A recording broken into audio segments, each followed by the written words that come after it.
E aí, meus garotos e garotas, tudo bem? Então, hoje meu primeiro vídeo com o tema, do nosso cronograma da Crisma. E hoje o nosso tema será os 10 mandamentos. Vai ser uma breve revisão, porque nós já trabalhamos mandamento por mandamento no semestre passado. Gastamos bastante tempo nisso devido à importância que tem os mandamentos na vida do cristão, do católico, na nossa espiritualidade, na salvação da nossa alma. Então, antes de começar o tema, vamos fazer uma breve oração. Então, da forma que você estiver aí, se concentre, vamos fazer um breve momento de silêncio.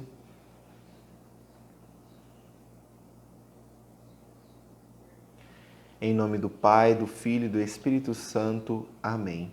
Inspirai, ó Senhor, as nossas ações e ajudai-nos a realizá-las, para que em vós comece e para vós termine tudo aquilo que fizermos por Cristo, Senhor nosso. Santa Maria, Mãe de Deus, rogai por nós. Em nome do Pai, do Filho e do Espírito Santo. Amém. Então, de onde que a gente vai ter o melhor aprendizado sobre os 10 mandamentos? Catecismo, gente. Estudem o catecismo, eu insisto com isso. A gente tem trabalhado em cima do catecismo, a gente já pediu para vocês comprarem o catecismo.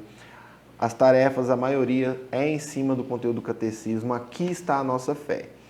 Então, na página 539 do catecismo, começa a exposição sobre os 10 mandamentos. E a primeira coisa que o catecismo mostra é uma tabelinha. Tá vendo? Aqui tem o Êxodo, aqui tem o Deuteronômio e aqui tem uma fórmula catequética, é uma coluna. É uma tabelinha de 3 colunas. Por quê? Primeira coisa que o catecismo vai nos ensinar são as passagens da Sagrada Escritura em que consta o momento onde Deus revela os seus mandamentos ao seu povo, através do profeta, através de Moisés. É escrito nas tábuas, ok? Então, na Sagrada Escritura, esse momento está lá relatado no Êxodo 20 e no Deuteronômio 5, tá bom?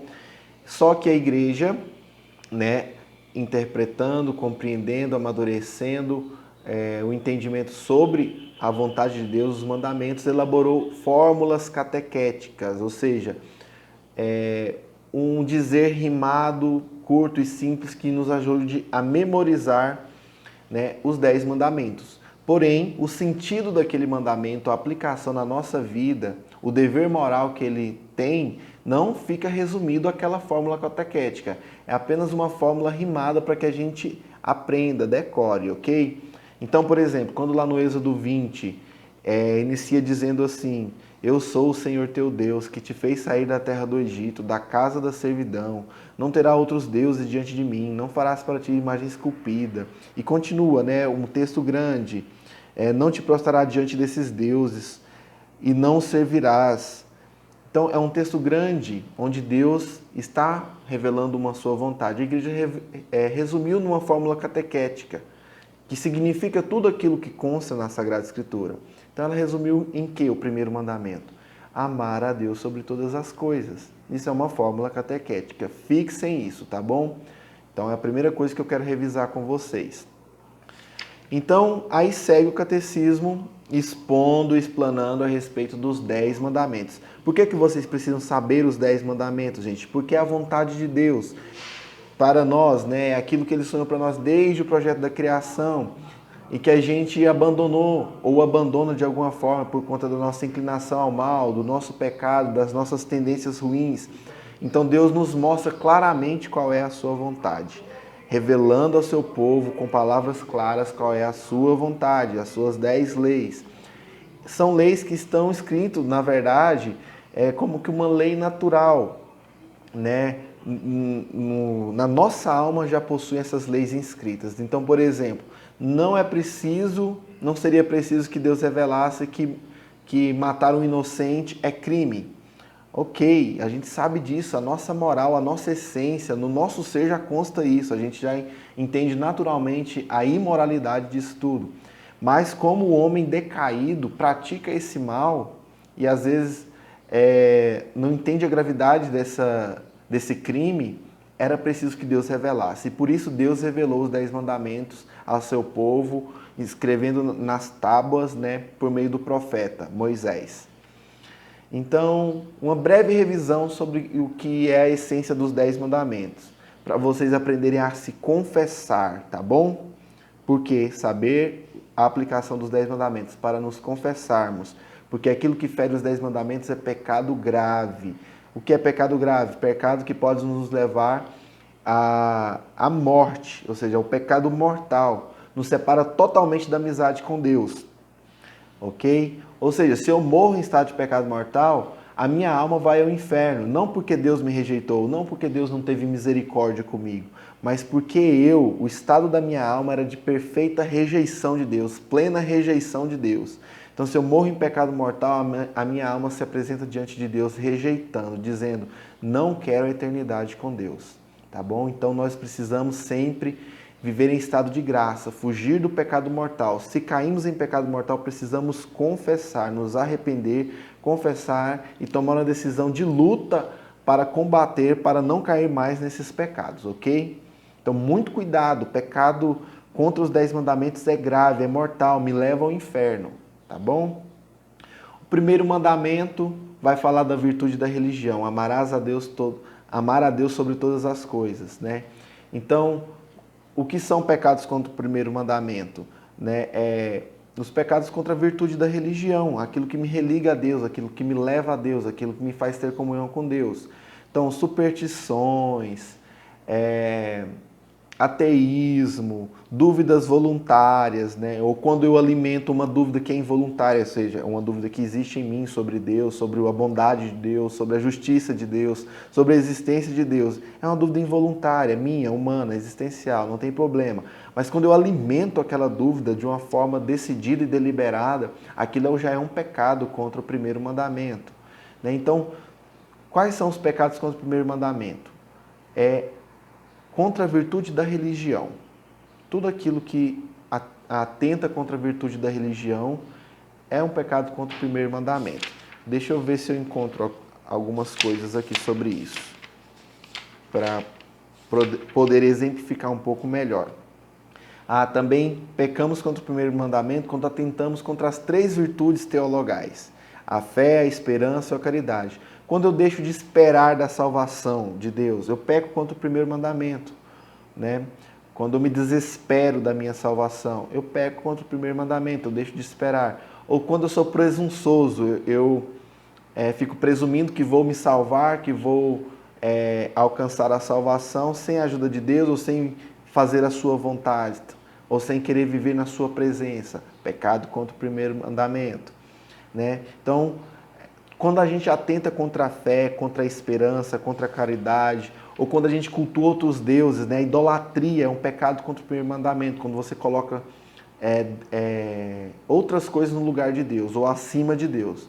Então, quando você ama mais sua família, pessoas humanas do que a Deus, quando você cultua pessoas humanas, pecado contra o primeiro mandamento. Quando você coloca o dinheiro, o prazer, o sexo, a mulher, tudo aquilo que você coloca acima de Deus ou no lugar de Deus na sua vida é idolatria, tá bom? Idolatria não é fazer imagem, essa bobagem de que idolatria é fazer imagem, não tem nada a ver com isso, é confusão protestante, né? Nós já falamos muito disso, não vou entrar nesse assunto. Não cumprir os votos, as promessas que fazemos a Deus, isso é um atentado contra o primeiro mandamento, tá bom? Né? O primeiro mandamento também vai falar da liberdade religiosa, então é uma aplicação moral desse primeiro mandamento na sociedade, na humanidade, na família humana. A igreja defende a liberdade religiosa, sempre defendeu, tá bom? Cuidado com o que ensinam seus professores de história, cuidado.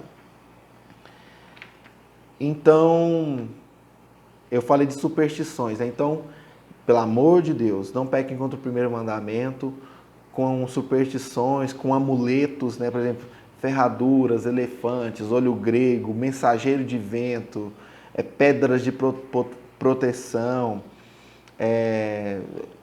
superstições do tipo passar debaixo da escada, varrer o pé. Então, às vezes parece brincadeira, mas tem gente que leva isso a sério.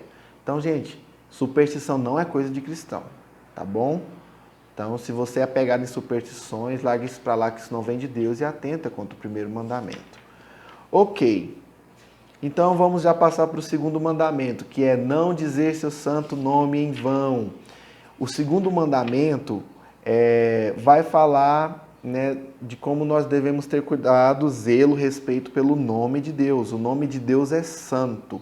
Nós não devemos colocar o nome de Deus em piadinhas, em brincadeiras, né? É um pecado, é um desrespeito a gente brincar com o nome de Deus dessa forma. O nome do Senhor é santo, né? Então, o segundo mandamento proíbe o abuso do uso do nome de Deus, ok? E também das coisas sagradas que são relacionadas a Deus, o nome dos santos, né? O nome de Maria, de Jesus. Então nós temos que ter com todo respeito, cuidado e reverência com o nome, porque o nome significa a pessoa.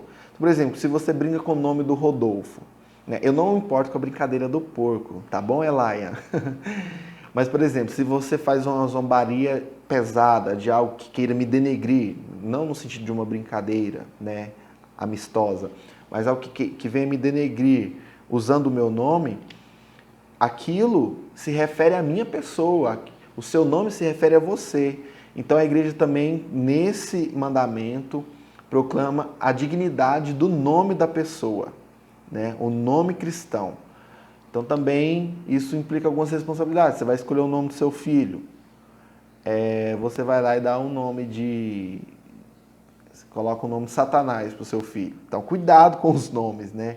Dê nomes que tenham significado, sentido, que tenha um valor bonito, tá bom? E cuidemos para não abusar do nome de Deus, né? Então são pecados contra esse mandamento. A blasfêmia, né? Jogar pragas, também é algo que deriva desse mandamento. Jogar praga é pecado. Perjurar, o que é perjúrio? É quando se faz uma promessa, um juramento em que não tem a intenção de manter, ou que depois de prometido não cumpre. São pecados contra esse segundo mandamento. Porque o nome está relacionado com a nossa palavra, tá bom? A palavra de firmeza. Então, esse é o segundo mandamento. Ok, terceiro mandamento. Vai falar do dia do Senhor. O dia do Senhor, que lá na antiga aliança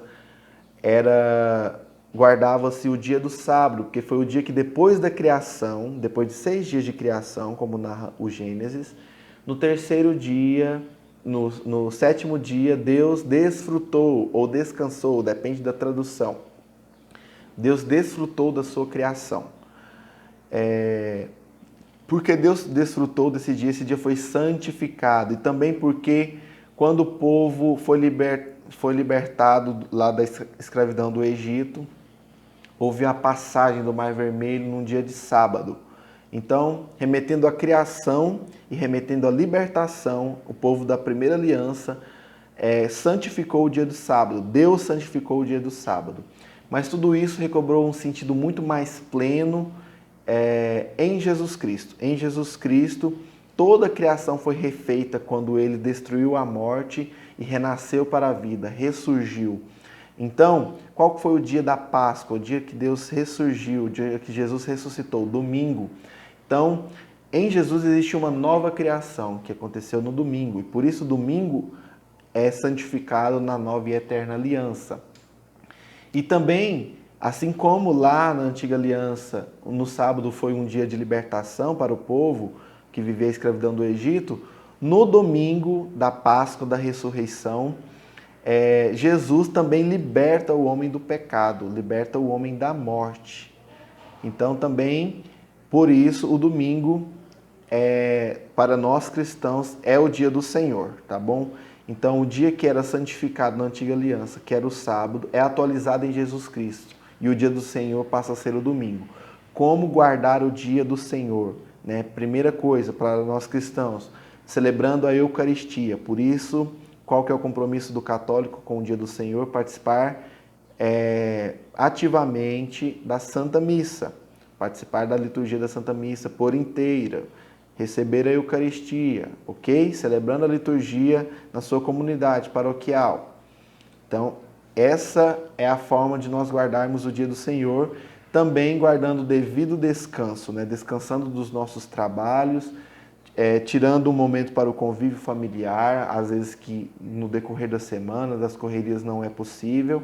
Então, se guarda o dia do Senhor, celebrando a Eucaristia, descansando, guardando o convívio familiar e também separando um tempo para o lazer. E principalmente, o dia do Senhor também é um dia que está resguardado para as obras de caridade. Então não é simplesmente só descansar, fazer nada. Porque muita gente, pela desigualdade e injustiça que existe no mundo, não tem oportunidade de ter o descanso do trabalho, não tem oportunidade de um lazer. Então é um momento onde nós cristãos também assumimos o compromisso de praticar obras de caridade no dia do Senhor, no domingo. Ok? Então, esse é o terceiro mandamento, a responsabilidade com o dia do Senhor, mas também com as solenidades, certo? Então, a igreja elevou, né, também a mesma dignidade do domingo, do dia do Senhor, a algumas festividades de grave importância. Né? Deixa eu... Aqui, achei. Olha o que diz o catecismo. Devem ser guardados igualmente o dia do Natal do Senhor. O dia do Natal é só festa? Não. Natal é dia de, primeiramente, participar da Santa Missa. Dia do Natal do Senhor, da Epifania, da Ascensão e do Santíssimo Corpo e Sangue. O Santíssimo Corpo e Sangue é o que a gente chama o dia de Corpus Christi. Corpus Christi não é feriado só para viajar, não. É dia de Santa Missa. É dia de celebrar o dia do Senhor. Dia de Santa Maria, Mãe de Deus, que é dia 1º de janeiro, né? Dia de Sua Imaculada Conceição e Assunção. Imaculada Conceição é dia 8 de dezembro. A Assunção foi esses dias, eu não lembro o dia certinho. Dia de São José. Dia dos Apóstolos Pedro e Paulo. E, por fim, o dia de Todos os Santos. Então, quais são os dias que são solenidades? Solenidades na igreja têm a mesma responsabilidade de nós guardarmos, celebrando, né, a Eucaristia, assim como o domingo, tá bom? Faltei a solenidade por falta de compromisso, por preguiça, por aquilo, eu pequei, porque eu não tenho compromisso com Deus, porque eu não quero manter viva a minha comunhão com Deus. Ok, o quarto mandamento, honrar pai e mãe. Não simplesmente honrar pai e mãe, né? Principalmente honrar pai e mãe, esse mandamento vai nos ensinar. Mas ele vai falar sobre todas as relações de autoridade. Ou seja, nós devemos respeito e obediência às autoridades. Primeira, pai e mãe. Devemos honrar, respeitar, ouvir, obedecer. Tá bom? Também outras autoridades, né, que nós temos na nossa vida. Familiares mais velhos, o avô, a avó, a tia, né, as pessoas da igreja, o padre, o bispo, o catequista, tá bom? Nós devemos obediência e respeito. Tudo isso, tudo aquilo que fere a autoridade civil. A autoridade civil, quando exerce com justiça, está exercendo com justiça o seu poder, nós devemos obediência civil. E esse mandamento nos cobra isso. Mas também nos ensina que nós não devemos obedecer em coisas contrárias a Deus. Então, se o poder civil, a sociedade, os políticos de um país, de uma nação, proclamam leis e praticam coisas que sejam legais civilmente, mas que são contrárias à vontade de Deus, nós também temos o dever da desobediência civil, porque primeiro a lei de Deus, depois a lei dos homens, tá bom? Mas se um governo, se um Estado possui regras, legislação que organiza, né, aquela sociedade, a igreja nos pede obediência também às autoridades políticas e civis. E isso está relacionado com o quarto mandamento. Né? Então, o quarto mandamento também fala dos deveres dos pais e dos filhos. Né? Os pais também têm muitas responsabilidades diante dos filhos. A educação na fé, né?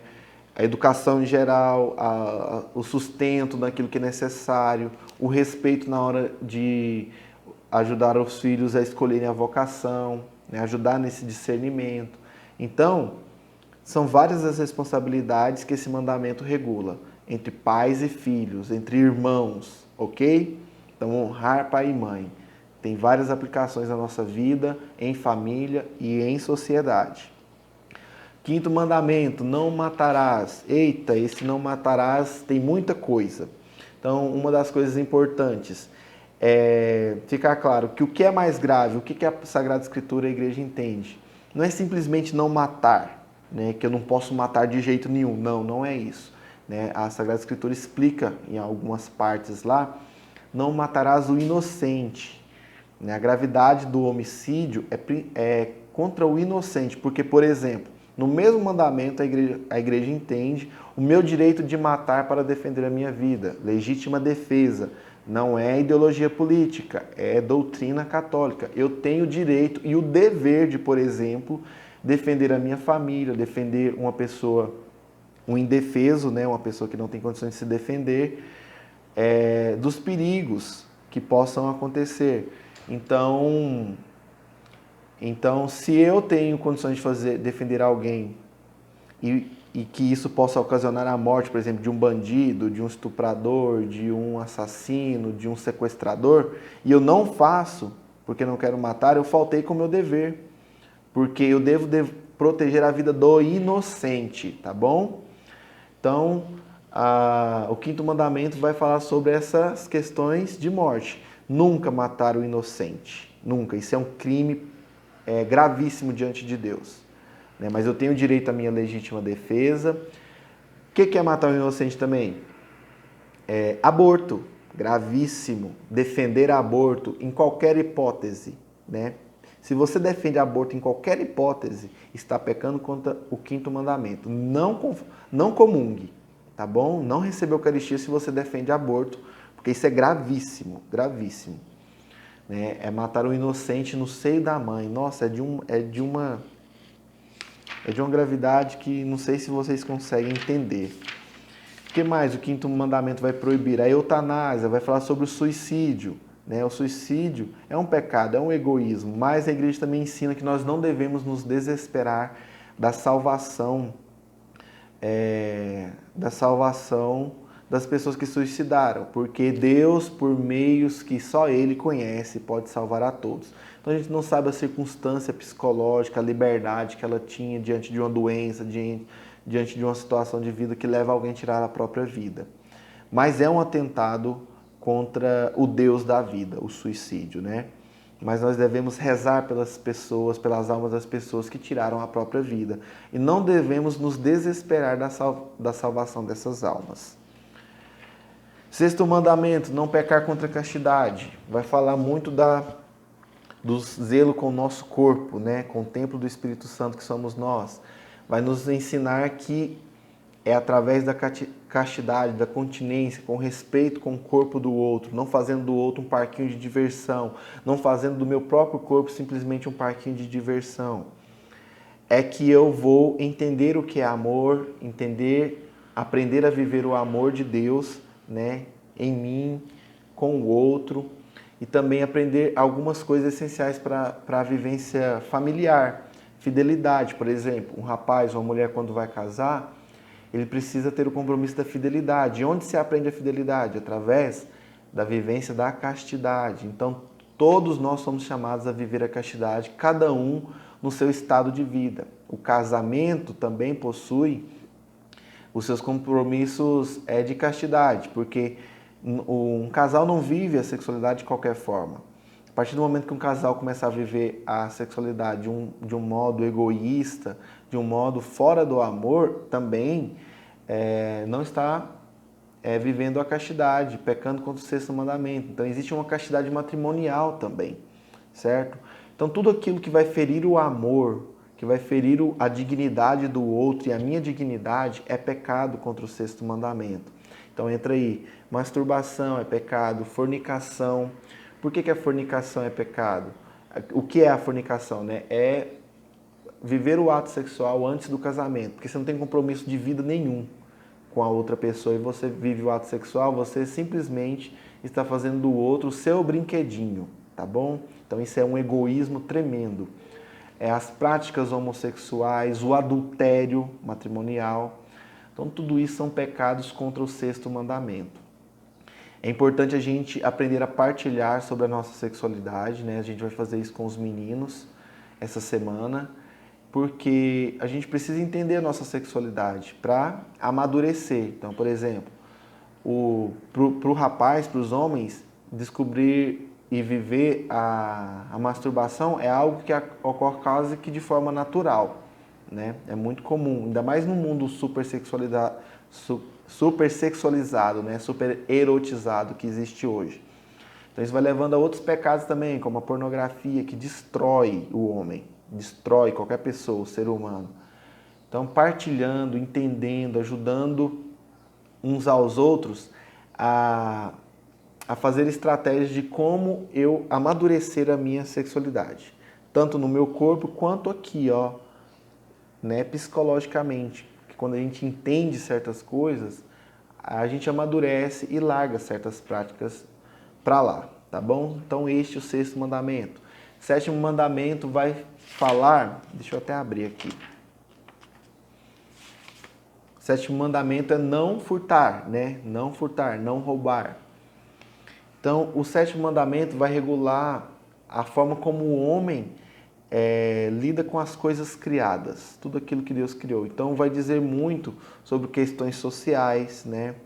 Porque todos os seres humanos receberam de Deus o domínio sobre as criaturas, né? Então, para que possam subsistir, né, para que possam ter o alimento, para que possam ter a proteção de um teto. Então, tudo isso fala no sétimo mandamento. Primeira coisa, não roubar, né? O que é roubar? Não furtar. É um pecado grave se apropriar daquilo que é do outro. Pegar as coisas e não devolver, fere o sétimo mandamento, porque eu me apropriei daquilo que é do outro. Então, o sétimo mandamento vai falar sobre a destinação universal, né, de todos os bens. Então, tudo aquilo que dispõe no planeta, na criação de Deus, é para o bem da humanidade em geral, né? Então, quando a gente vê injustiça onde alguns têm muito para se alimentar e outros passam fome e miséria, isso são pecados que ferem o sétimo mandamento.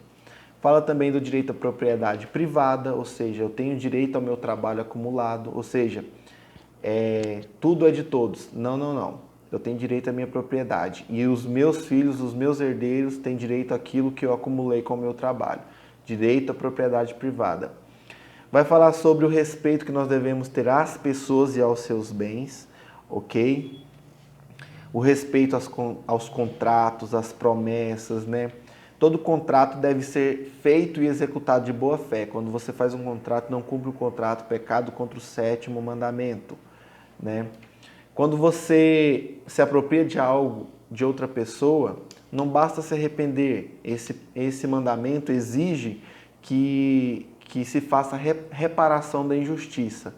Então, se eu tomei algo emprestado do Pedro Luca, emprestado não, se eu tomei algo sem ele saber, né, me apropriei de algo que é dele, causei um prejuízo, não basta eu me arrepender de ter feito isso, eu tenho que restituir o Pedro Luca daquilo que eu lesei ele, tá bom? Se eu não posso retribuir ao Pedro Luca, eu vou retribuir à comunidade da família humana, ou seja, eu vou fazer uma oferta a uma instituição de caridade, a alguém que necessita, fazer uma oferta à igreja, nos seus trabalhos. Queria dizer nesse mandamento também que a igreja possui uma doutrina social que fala sobre tudo isso, né, as relações políticas, econômicas, etc. Nesse mandamento, a igreja clama por uma justiça social, vai falar do salário justo, a responsabilidade do Estado, direito à greve, responsabilidade das empresas, etc. Né? E principalmente, gente, o amor aos pobres, tá bom? O sétimo mandamento que regula, né, a nossa relação com os bens terrenos, com os bens do outro e com o próximo, vai nos lembrar da importância de praticarmos a caridade, né, de amar o pobre e ter atenção com o pobre. Então, quem ignora, zomba a pobreza do outro, a pobreza do meu irmão, peca contra o sétimo mandamento. No oitavo mandamento, né, não levantar falso testemunho. Então, nesse mandamento, vai dizer não somente que eu não posso mentir, mas vai falar sobre todas as ofensas à verdade, né? Então, porque o cristão é aquele que vive na luz da verdade, né? Não nas trevas da mentira. Então, toda ofensa à verdade é um pecado contra o oitavo mandamento, porque Deus é a verdade. Lembre que Jesus disse, né? Eu sou o caminho, a verdade e a vida. Então, a veracidade das nossas palavras é a primeira exigência desse mandamento.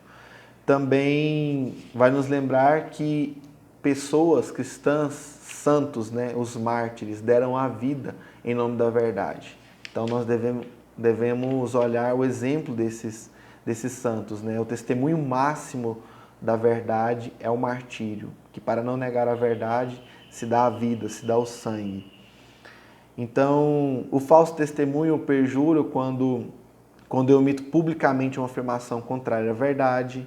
O juízo temerário, quando eu admito como verdadeiro algo que não tem fundamento suficiente sobre sobre algum assunto, sobre um defeito moral do próximo. A maledicência, o que é a maledicência? Quando, sem razão objetiva ou válida, nós revelamos às pessoas que não sabem os defeitos dos outros. Então, eu sei que o Guilherme ou o Luca tem um defeito. Eu sei, é um segredo que eu sei.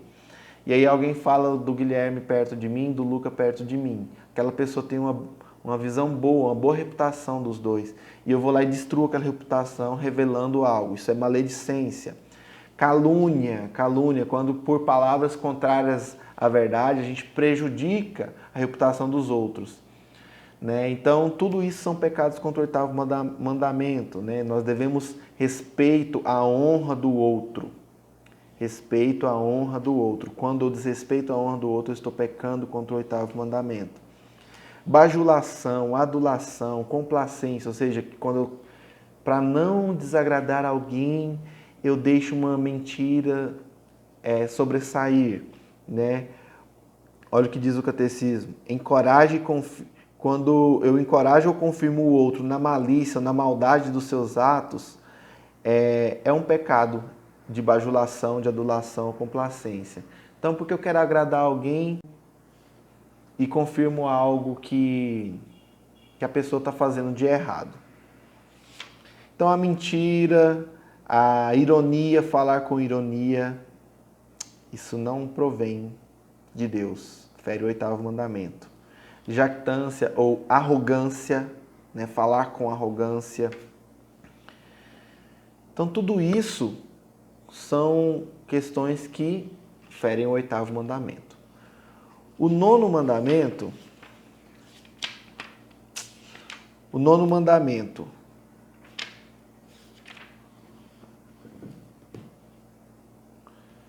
não cobiçar as coisas alheias.